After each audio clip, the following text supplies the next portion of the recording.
Bismillah ar-Rahman ar-Rahim. Alhamdulillahi Rabbil Alameen. As-salatu was-salam Nabi Kareem Muhammad wa ala alihi tayyibin wa sahbihi salihin. Assalamu alaikum. Peace be with you to all my brothers and sisters in faith and my sincere brothers and sisters in humanity.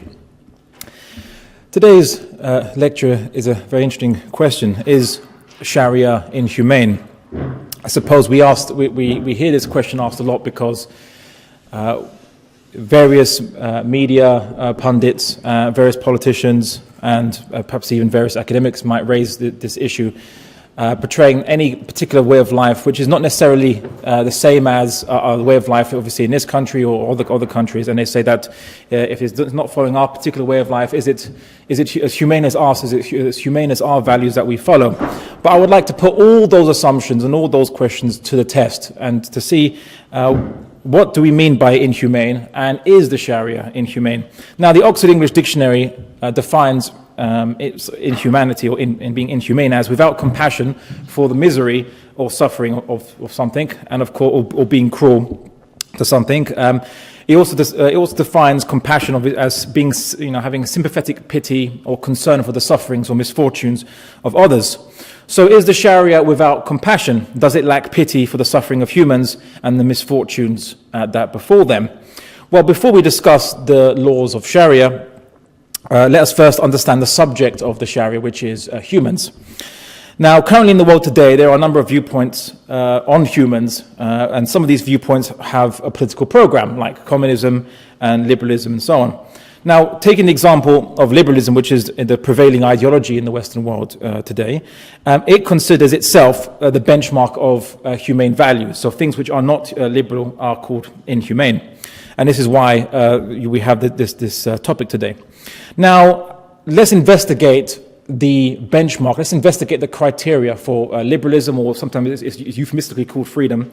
Let's understand whether this criteria is based on any premise, any justification, before we obviously just adopt it. Obviously, we shouldn't be dogmatic in any of our beliefs. We should always question and try to understand why we believe what we believe. Now, liberalism starts out with a premise of rights, and it says that humans have a set of rights.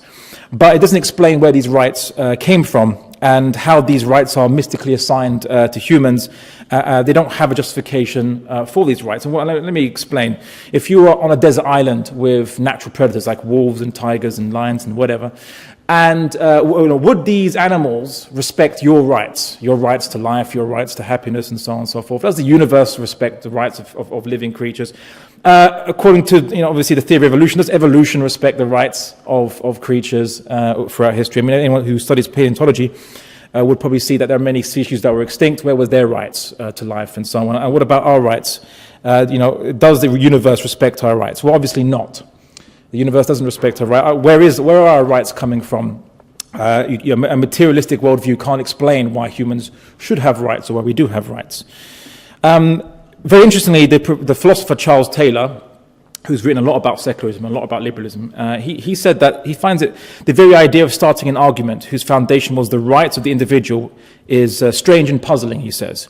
Why do we begin to find it reasonable to start a political theory with an assertion of individual rights and giving them primacy?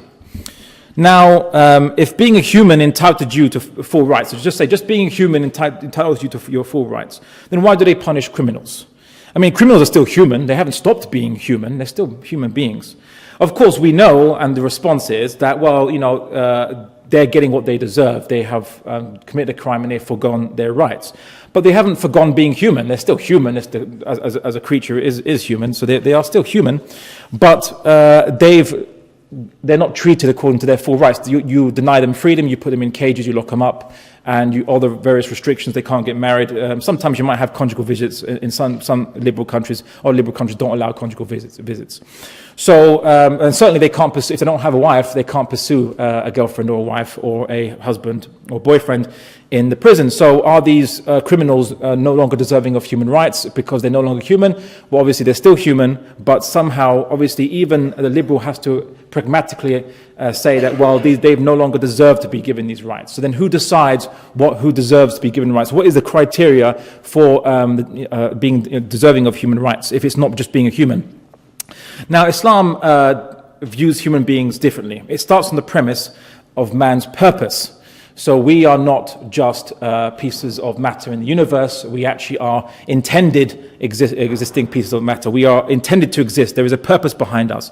And this purpose, we believe, is the worship of God. And this occurs through submitting to the natural law of our creation, like everything in creation submits to its natural law.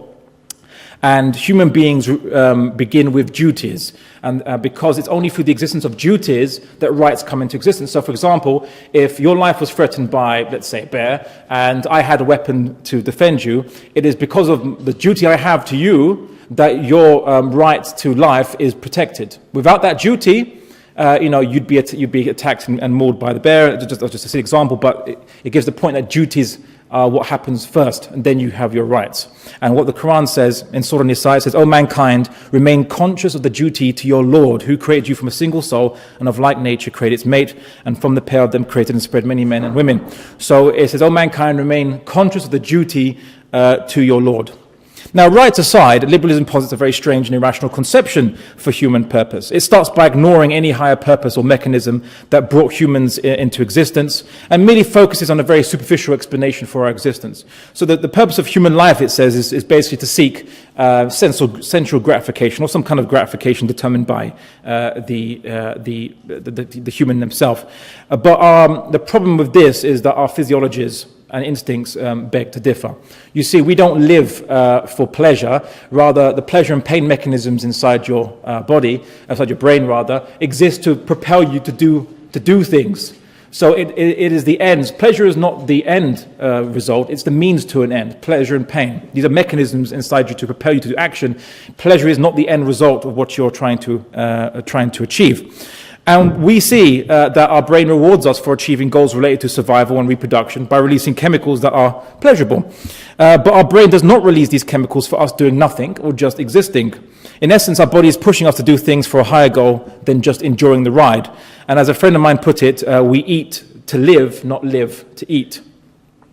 In contrast, Islam believes that creation has a purpose, and humans hold a purpose within creation. So as the Quran says, and as God says in the Quran, we did not create the heaven and the earth, and that which is between them aimlessly. This is the assumption of those who disbelieve. So furthermore, liberalism's unjustified notions of human entitlement, which is the rights, together with making sacred the tyranny of the ego. So, your impulses, what you want to do, it makes sacred, even though your impulses were determined by a variety of factors, which, such as your upbringing, the commercials, adverts, your social milieu. It wasn't anything. It's not something mystical and special and spiritual inside you that just wants things. And you have to respect this and worship this. No, because the fashions you're wearing today, for example, have been dictated to you, and now you are subscribing to and conforming to fashions which other people have come up with. Other people have made those clothes you're wearing, and they put them in shops. You've gone to those shops, and basically, because these are the latest fashions, you wear them. So it's not, you didn't start the desire for these fashions, but the desire for these fashions was started by others, and then you merely followed in line. And that is because humans are social creatures. We're not individuals in the absolute sense. Now, I think this is one of the issues regarding liberalism. It makes basically one's arbitrary whims and desires and marries this to a very self-centered perspective on the world. It makes this, this causes a great evil, and unfortunately, as the strong basically compete against the weak with no regard for the consequences to other people or other nations' ability to provide for their population. So what this means is that because we are so focused on getting resources, because we're so focused on getting wealth, because we're so focused on our own lives, you see people becoming increasingly more self-centered and selfish in society. So, for example, you had road rage. You have plane rage. Now you even have just pedestrian rage coming up. And, and it's not so much, people don't go into their cars and go, I'm going to cut up every single person I can when I'm driving. No, that's not the problem. The problem is they just don't care about other people who are driving around them. They only care about themselves getting from A to B. That's one example. That's one example of many, but it's just to kind of illustrate that over time, when we're becoming more and more focused on our own desires, our own wants, and not focused on our duties to other people. Now, as Professor Daniel Bell, who's a lecturer in political science and University of Singapore said, liberalism, it is claimed, contributes to, or at least does not sufficiently take account of, the negative social and psychological effects related to the atomistic tendencies as the individual